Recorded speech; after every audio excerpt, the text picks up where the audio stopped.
Praise the Lord. परमेश्वर के कुद्दूस नाम में आप सभी का स्वागत करती हूँ और हम विश्वास करते हैं हमारे फिर से चर्च खुलेंगे और हम फिर से परमेश्वर की महिमा करेंगे। तो आइए हम परमेश्वर की महिमा में एक गीत को गाएंगे। Glory to God. Hallelujah. Wonderful Jesus. Amen. तेरा अनुग्रह मेरे लिए मसीहा काफी है। तेरा अनुग्रह मेरे लिए मसीहा काफी है। लहू से तेरे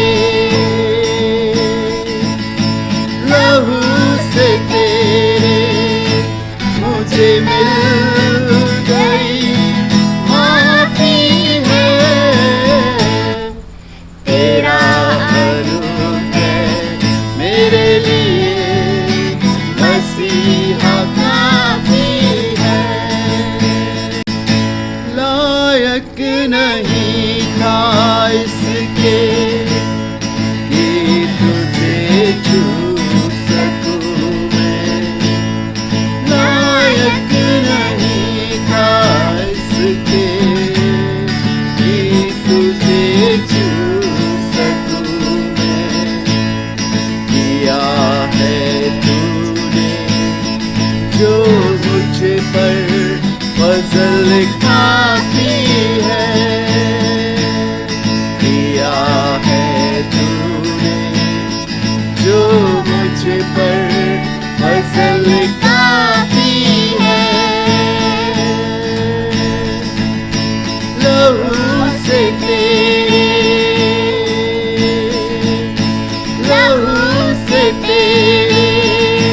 मुझे मिल गई माफी है। तेरा अनुग्रह मेरे लिए मसीहा काफी है। तेरा अनुग्रह मेरे लिए मसीहा काफी है।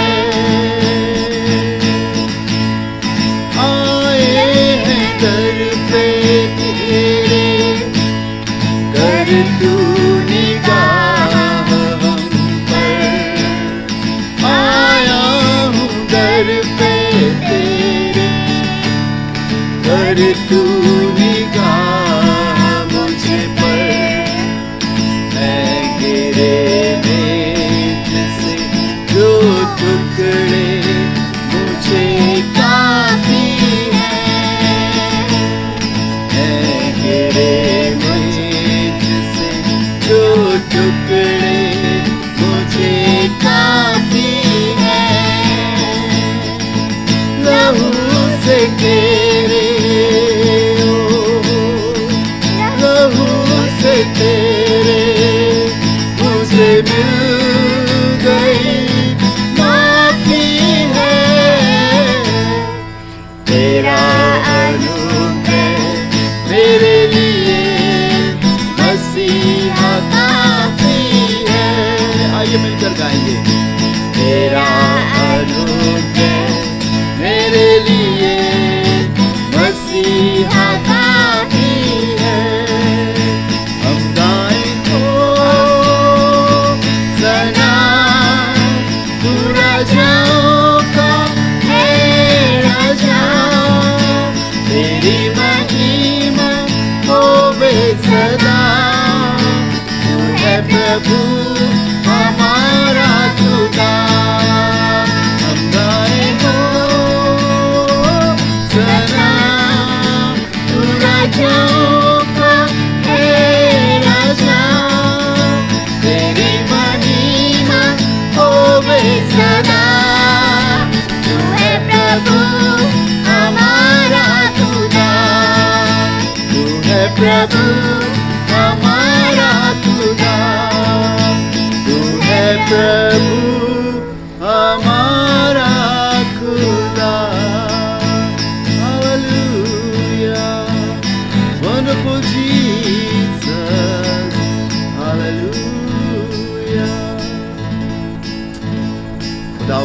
वो आशीष और बरकत है। आइए हम खुदा के कलाम को सुनते हैं जो हमसे बात करेगा, हमें तकवीत, कुव्वत और रहनुमाई अता करेगा। ईमान रखता हूँ ये कलाम हम सब के लिए बाइस से बरकत होगा। May God bless you. प्रभु आपको आशीष दे। Praise the Lord, hallelujah. खुदावंद यीशु मसीह के मधुर नाम में मैं आपका स्वागत करता हूँ। विश्वास करता हूँ इस छोटे से नगमे के द्वारा आपको बरकत मिली होगी। यकीनन खुदावंद के अनुग्रह, उसकी दया, उसके फजल के बिना हम कुछ भी नहीं कर सकते। हमारे जीने का कारण ही खुदावंद का फजल है, उसका अनुग्रह है। और फिर आपसे इस संडे सुबह मुलाकात करके ऑनलाइन मुझे बड़ी खुशी लग रही है। और एक छोटी सी बात मैं आपके संग शेयर करना चाहता हूँ। यकीन करता हूँ खुदावंद आपसे बात करेगा। इस लॉकडाउन के दौरान बहुत सारी चीज़ें रुक गई, बहुत सारी चीज़ें थम गई। अब धीरे धीरे सब चीज़ें खुलने लगी है और हर एक मनुष्य बढ़ना चाहता है। और बढ़ने के चक्कर में मनुष्य जल्द से जल्द बहुत कुछ कमाना चाहता है, बहुत उन्नति करना चाहता है, बहुत चीज़ें खरीदना चाहता है, बहुत लोगों से मिलना चाहता है और अपने जीवन में तरक्की चाहता है। या मैं साधारण भाषा में कहूँ, वो बहुत आगे और ऊंचे बढ़ना चाहता है। उन चीज़ों को जो इन महीनों में, इन महामारी के दौर में उसने खोई है, फिर से अर्जित करना चाहता है। मैं आपको बताना चाहता हूँ खुदा के लोगों की बढ़ना या उन्नति करना खुदावंद की ओर से होता है, परमेश्वर की ओर से होता है। परमेश्वर के वचन बाइबल में तरक्की के लिए, बढ़ने के लिए बहुत सारी चीज़ें लिखी हुई, लिखा है उसके धर्म में दाहिने हाथ के नीचे दीनता से बने रहो, तब वो ठीक समय में तुम्हें बढ़ाएगा। और यकीनन खुदा के लोगों, यदि हम प्रभु यीशु मसीह को जानते हैं या हम उसे नहीं जानते हैं, हम सब के लिए आज की इस सुबह में, इस अच्छे समय में खुदा का कलाम है। और मैं विश्वास करता हूँ परमेश्वर आपसे बातें करेंगे। एक छोटी सी इबारत अय्यूब की किताब, उसका 8वां अध्याय, उसके 11वें पद में है। आपने कई बार सुनी होगी, कई बार समझी होगी, कई बार खादिमों ने इसे प्रचार किया होगा, लेकिन मैं आपको बताना चाहता हूं कि इसके द्वारा परमेश्वर आपसे बातें करेगा। अय्यूब की किताब, उसका 8वां अध्याय, उसके 11वें पद में लिखा है, क्या कछार की घास पानी के बिना बढ़ सकती है और क्या सरकंडा कीच बिना बढ़ सकता है। कछार की घास और सरकंडे के विषय में बताया गया है। और कछार की घास पानी के किनारे होती है, बहुत सुंदर और हरी भरी और कोमल पत्तियों से भरी होती है। कई लोग इसकी पत्तियों को खाते भी हैं, भाजी बनाकर, सब्जी बनाकर खाते हैं। और उसके बाद लिखा है कि सरकंडा, ये भी कीच में, गीले स्थान में, उस दलदली स्थान में होता है ताकि इसे नमी मिल सके। अगर इस घास को हम तलाश करें या इस सरकंडे को हम तलाश करें, ये रेगिस्तान में या सूखी जगह पर नहीं मिलेगा। इसके बढ़ने का कारण ही नमी है, इसके बढ़ने का कारण ही पानी है, इसके हरे भरे रहने का कारण ही कीच है। क्योंकि अगर ये उस जगह पर नहीं होगा तो ये सूख जाएगा और ये तरक्की नहीं कर पाएगा। इसकी रौनक, इसकी सुंदरता, इसका हरापन, सब चीज़ें चला जाएगा। और इसको मालूम है कि इस घास को और इस सरकंडे को कि इसके हरे भरे रहने का एक ही जरिया है, एक ही कारण है और वो इसी कारण से रह सकता है और वो है कीच या पानी। खुदा के लोगों, मैं आपको बताना चाहता हूँ, बहुत गौर से सुनिएगा। अगर कीच या पानी या वो नमी वाली जगह इनके जीवन से दूर हो जाए, इनके पास से दूर हो जाए, तो ये सूख जाएंगे और इनमें कोई जान नहीं रहेगी और ये दिखेंगे भी नहीं। लेकिन अगर ये हरे भरे हैं, कछार की घास और सरकंडा, तो उसका सबसे बड़ा कारण है कि ये पानी में, पानी के किनारे, कीच में, उस नमी वाले स्थान में है। क्योंकि इन्हें मालूम है कि इनके हरे भरे रहने का कारण यही कीच है, यही पानी है। वैसे ही प्रभु के लोगों, बहुत गौर से सुनिएगा। मेरे और आपको बनाने वाला, मेरे और आपको ज़िंदगी देने वाला, मेरे और आपके नथनों में जीवन का सांस फूंकने वाला, मेरे और आपकी ज़िंदगी को हरा भरा, फलदायक और उन्नति से भरने वाला, बनाने वाला अगर कोई है तो खुदावंद यीशु मसीह। और कई बार खुदा के लोगों, हम अपने जीवन को हरा भरा, अपने जीवन को तंदुरुस्त, अपने जीवन को फल से भरा हुआ, फूलों से भरा हुआ, सुंदरता से भरा हुआ देखना चाहते हैं। लेकिन कई बार हमारे जीवन में वो फल, वो सुंदरता, वो हरापन, वो लहलहाता हुआ, खुदा की हुजूरी में उसकी शुक्रगुजारी करता हुआ जीवन हमारे पास नहीं रहता है और हम सूखने लगते हैं, हम निर्बल और पीले पड़ने लगते हैं, हम कमज़ोर होने लगते हैं। उसका कारण ये है कि जहाँ हमें लगे रहना चाहिए, जहाँ पे हमें ठहरे रहना चाहिए, जहाँ से हमें नमी और जहाँ से हमें ज़िंदगी मिलना चाहिए, हम वहाँ पर नहीं होते हैं। परमेश्वर के कलाम में लिखा हुआ है, यूहन्ना रचित सुसमाचार, उसका 15वां अध्याय, उसके 7वें पद में लिखा है, यदि तुम मुझ में बने रहो और मेरी बातें तुम में बनी रहे लिखा है, यदि तुम मुझ में बने रहो और मेरी बातें तुम में बनी रहें तो जो चाहो मांगो वो तुम्हारे लिए हो जाएगा। यदि तुम मुझ में बने रहो। अगर मैं और आप इस दुनिया में बढ़ना चाहते हैं, तरक्की करना चाहते हैं, उन्नति करना चाहते हैं, हरे भरे रहना चाहते हैं, तो बहुत ज़रूरी है कि मैं और आप अपने बनाने वाले के पास, उस पाक रूह की सामर्थ्य से भरने वाले के पास, वो हरा भरा जीवन अता करने वाले के पास, उस भयंकर तपती धूप में भी मेरे और आपको शीरीनियत और एक खुशी अता करने वाले अर्थात हमारे खुदावंद यीशु मसीह के पास बने रहने की ज़रूरत है। और इसीलिए बाइबल बताती है, यदि तुम मुझ में बने रहो और मेरी बातें तुम में बनी रहें तो जो चाहो मांगो वो तुम्हारे लिए हो जाएगा। हाँ प्रभु के लोगों, आज मेरे और आपके सूखे का कारण, मेरे और आपकी घटी का कारण, मेरे और आपकी इन मुसीबतों के दौरान निर्बलता का कारण, मेरे और आपके ऊपर इतनी परीक्षाओं में गिरने का कारण सबसे बड़ा यही है कि हम परमेश्वर में नहीं बने। और जब हम उसमें नहीं बनेंगे तो हम नहीं बढ़ पाएंगे। बढ़ोतरी ना तो पूरब से ना पश्चिम से, खुदावंद की ओर से आती। और यदि मैं और आप उसमें बने रहेंगे तो जैसा बाइबल में लिखा है, क्या कछार की घास पानी बिना बढ़ सकती है और क्या सरकंडा कीच बिना बढ़ता है? कभी नहीं। मेरे और आपको उसने अपने हाथों से बनाया, मेरे और आपकी संरचना करी, नक्श, सीरत, जीवन का श्वास और जिंदा रहने की ताकत उसने बख्शी।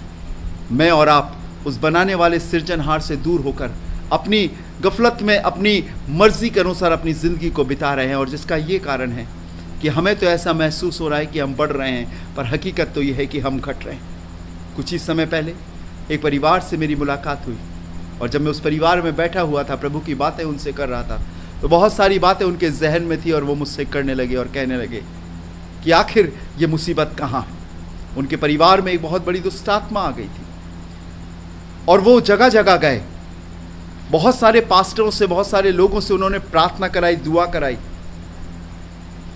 बहुत सारे सेवकों को उन्होंने अपने घर में बुलाया, लेकिन वो मुझसे कहने लगे हमने आखिरी आशा आपसे लगाई। मैंने उनसे कहा मैं कौन होता हूं कि आप मुझसे आशा लगाए? मेरी आशा का तो जरिया मेरा खुदावंद यीशु मसीह है। और उन्होंने अपनी सारी बातें मुझे बताई। रात के एक ऐसे पहर में जब सारे लोग सो गए थे, वो मेरे पास आकर कहने लगे, मेरे घर में, मेरी बहू के जीवन में जो एक बेटी के समान है, एक बड़ी दुष्टात्मा है। मेरे बेटे का जीवन नरक सा हो गया है। एक छोटी सी बच्ची है, वो कभी भी कुछ भी कर देती है और ये बहू, उसे खुद भी नहीं मालूम कि उसके संग क्या हो रहा है। मैं एक ऐसे परिवार के विषय में आपको बता रहा हूँ जिन्होंने अपने जीवन भर सच्चाई से प्रभु की खिदमत करी, प्रभु के नाम को जलाल दिया। वो विश्वासी थे। हो सकता वो गलत जगहों पर चले जाते, किसी झाड़ा फूकी करने वाले के पास, किसी सियाने के पास, किसी ऐसे शख्स के पास जिन्हें कुछ तंत्र मंत्र बताता, कुछ कुर्बानी बताता, कुछ चढ़ावा बताता, लेकिन वो आए। मैंने बाखूबी उनसे खुदावंद यीशु मसीह के विषय में बातें करी, काउंसलिंग करी। मेरे को एहसास होने लगा, परमेश्वर की आत्मा मुझे अंदर से इस बात को कह रही थी कि नहीं, इस बेटी को मैं आज़ाद करूँगा। रात के करीब 10:30 बज गए थे। वो बहुत दूर से आए थे हमारे गांव में, मेरे घर पर। मैंने उनके लिए प्रार्थना करी, उस बेटी को बेटी जानकर, उस बुज़ुर्ग को पिता जानकर, उसके हस्बैंड को एक भाई जानकर। और मैं इसलिए प्रार्थना कर रहा था क्योंकि मुझे मालूम था कि मैं उस जगह पर लगा हूँ जहाँ पर खुदावंद यीशु मसीह, और मेरा यीशु ऐसे ही लोगों के लिए आया है। मैंने उनसे थोड़ी देर खुदा के कलाम से बात करी और मेरी आत्मा कहने लगी कि अब सही वक्त है, इनके लिए प्रार्थना करो। मैं आपको विश्वास दिलाता हूँ खुदा के लोगों, मैंने उसके लिए प्रार्थना करी, उसके सिर पर हाथ रख के प्रार्थना करी। एक अजीब सी सामर्थ, एक अजीब सी ताकत उसके अंदर से निकल कर गई। उसके आंखों से आंसू बह रहे थे और वो बहुत बुरी तरीके से थरथरा रही थी, लेकिन मैंने उसके लिए प्रार्थना करी। यीशु मसीह नासरी के नाम से शैतान को डांटा और वो उसमें से निकल गया। मैंने उनसे बोला इस बात को, ये मेरी ताकत, मेरी कुव्वत नहीं, लेकिन मेरे यीशु मसीह के द्वारा है। क्योंकि मैं जहाँ पर लगा हूँ, मेरी ताकत का कारण, मेरी सामर्थ का कारण, मेरे ज़िंदा रहने का कारण मेरा खुदावंद यीशु मसीह है। और वो बचपन से खुदा को जानते थे, क्रिश्चियन परिवार के थे। वो आज़ाद हो गई। 2-3 दिन के बाद हम उनके घर पे गए, उनके लिए फिर से प्रार्थना करी, उनके घर को ब्लेस किया, परमेश्वर के पवित्र जल को उनके घर पर छिड़का, प्रार्थना करी, शैतान को डांटा, दुष्ट आत्माओं को डांटा और वो चले गए। और फिर उसके बाद में तीसरी बार जब उनसे मुलाकात मेरी हुई तो वो कहने लगे कि मेरी बहू जो मेरी बेटी के समान है वो बदल गई। हालेलुया, हालेलुया, जोर से बोलेंगे हालेलुया। यकीनन खुदा के लोगों, परमेश्वर किसी का पक्षपाती नहीं है। हम देखें हमारा बेस क्या है। सिकवा महायाजक के 7 बेटे थे और वो भी दुष्ट आत्मा निकाला करते थे। बाइबल में लिखा हुआ है, एक दिन वो एक लड़के की दुष्ट आत्मा निकालने के लिए गए। प्रेतों के काम 19वें अध्याय में लिखा है। जब वो दुष्ट आत्मा निकालने के लिए गए तो बाइबल बताती है उस दुष्ट आत्मा ने जो उस लड़के के अंदर थी, उनके अंदर इतना उपद्रव किया कि उन्हें नंगे होकर भागना पड़ा। मैं आपको बताना चाहता हूँ, जब वो दुष्ट आत्मा निकाल रहे थे तो उस लड़के ने उनसे कहा, जिसके अंदर इविल स्पिरिट थी, पौलुस को मैं जानती हूँ, यीशु को मैं पहचानती हूँ, पर तुम कौन हो? शायद खुदा के लोगों, हम खुदा का काम तो कर रहे हैं, हम खुदा से प्रार्थना तो कर रहे हैं, उसके वचन को तो पढ़ रहे हैं, लेकिन हम उसमें बने नहीं हैं, हम उसमें लगे नहीं हैं। हमारी ज़िंदगी जो पहले जैसी थी आज भी वैसी है। आज भी हम बुराइयों में डूबे हैं, आज भी हम लोगों की कमियों को देखते हैं, आज भी हम उन सारी दृष्टियां हमारे भरी हैं, अंदर भरी हुई हैं जो लोगों की कमियों को दिखाती हैं। खुदा के लोगों, मैं आपको एक बात बताना चाहता हूँ, यदि आप खुदावंद यीशु मसीह में बने रहेंगे, जैसे कछार की घास कीच बिना, पानी बिना और सरकंडा कीच बिना नहीं बढ़ सकता, मैं और आप नहीं बढ़ सकते। कुछ समय के लिए आप कर सकते हो, कुछ समय के लिए आप उसके नाम का इस्तेमाल कर सकते हो, लेकिन ये जीवन भर नहीं चलेगा। खुदा के लोगों, एक ना एक दिन ऐसा आएगा जब असली और नकली परखे जाएंगे। दिखावा नहीं चलेगा, डोंग नहीं चलेगा, बनावटी बातें नहीं चलेंगी, यीशु के जैसी नहीं चलेंगी। यीशु को ग्रहण करना पड़ेगा, उसे अपने जीवन में लेना पड़ेगा और लगना पड़ेगा। और इसीलिए बाइबल बताती है, यदि तुम मुझ में बने रहो और मेरी बातें तुम में बनी रहें तो जो चाहो मांगो वो तुम्हारे लिए हो जाएगा। बाइबल में एक बहुत अच्छा उदाहरण लिखा हुआ है, मैं आपको बताना चाहता हूँ। अब बहुत भली भांति इस बात को जानते हैं और पहचानते हैं, समझते हैं।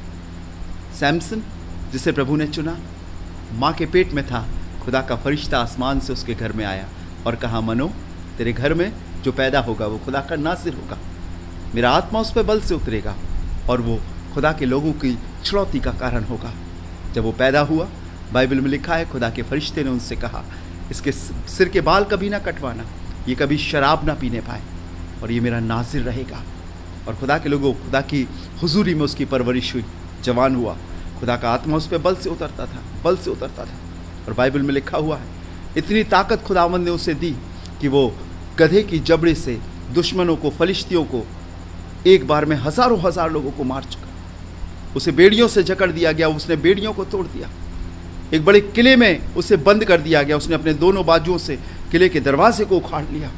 इतना ताकतवर था क्योंकि वो परमेश्वर में बना था, वो परमेश्वर में लगा हुआ था, परमेश्वर की मर्जी के अनुसार चला करता था। लेकिन एक दिन की बात है, वो एक कुएं पर बैठा हुआ था, एक औरत पानी भरने के लिए आई और बाइबल में लिखा हुआ है कि उसने पानी मांगा, उसे पानी पिलाया और वो स्त्री उसके मन को भा गई। और इतनी उसके मन को भा गई कि उसने परमेश्वर के उस अभिषेक को, परमेश्वर की उस दया को, परमेश्वर की उस पवित्र सामर्थ को उसने अनदेखा कर दिया। और वो उसके मोह में इतना अधिक फंस गया, उसके प्यार में इतना अधिक फंस गया कि वो उस पानी से, उस कीस से, जिससे कछार की घास और सरकंडा हरा रहता है, अर्थात खुदावंद यीशु मसीह की हुजूरी से हटकर, परमेश्वर यहोवा की हुजूरी से हटकर, उसकी बातों में, उसमें वो खो गया। लेकिन मैं आपको बताऊं, एक दिन वो अपनी माँ के पास जाकर कहने लगा, माँ, मुझे वो लड़की अच्छी लगती है, मेरी शादी करा दो। माँ ने कहा, क्या हमारी जातियों में कोई ऐसी स्त्री तुझे पसंद नहीं आई जो तू गैर जाति की औरत से शादी करना चाहता है? उसके बहुत समझाने के बाद भी, माँ बाप के बहुत समझाने के बाद भी सिमसोन ने नहीं माना, सैमसन नहीं माना और उसने जाकर उसी स्त्री के घर में रहने लगा। बाइबल बताती है उस स्त्री ने उसकी ताकत का राज जानने की कोशिश करी 3 बार। पहली बार तो उसने झूठ बोल दिया, दूसरी बार भी उसने झूठ बोल दिया, लेकिन तीसरी बार बाइबल में लिखा है कि उसने उसे अपनी जांघों पर लिटा रखा और सहला रही थी और उसे मदिरा पिला दिया था। बाइबल बताती है उसने अपनी सारी ताकत का राज बता दिया कि अगर मेरी 7 लटें काट दी जाएं तो मेरा बल एक आम मनुष्य के समान हो जाएगा। खुदा के लोगों, वो परमेश्वर के नाम से तो जाना जा रहा था, लेकिन अब वो परमेश्वर में नहीं लगा था, परमेश्वर में नहीं बना था। और बाइबल में लिखा है उस औरत ने दुश्मन के लोगों को बुलवाकर उसकी आंखें फोड़वा दी, उसे जेल में बंद कर दिया। और लिखा हुआ है न्यायों की किताब 16वां अध्याय उसके 19वें पद में, सिमसोन तो ना जानता था कि परमेश्वर की आत्मा उसके पास से चली गई। हम कुछ नहीं कर सकते उसके बिना।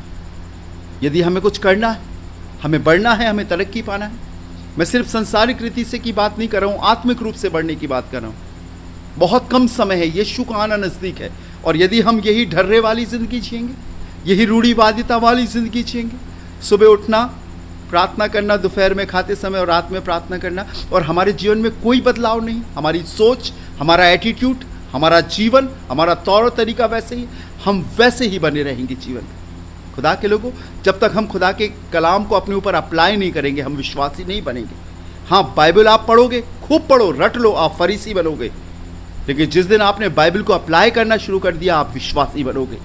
और मैं यही अक्सर अपनी कलीसिया में कहता हूँ, और आज की सुबह भी आपसे कहना चाहता हूँ, वचन उतना पढ़ो जितना आप अप्लाई कर सको। एक दिन यही वचन आपसे पूछेगा, मैंने तेरे सामने आया था पर तूने उसे ग्रहण नहीं किया। तूने पढ़ा ज़रूर, थोड़ी देर मन में भी रखा, लेकिन तूने अपने ऊपर लागू नहीं किया। अगर लागू करता तो इसी में जीवन और शांति तुझे मिलती। हम कहाँ पर हैं? हमारी जड़ें किस में हैं? हम किस में बने हुए हैं?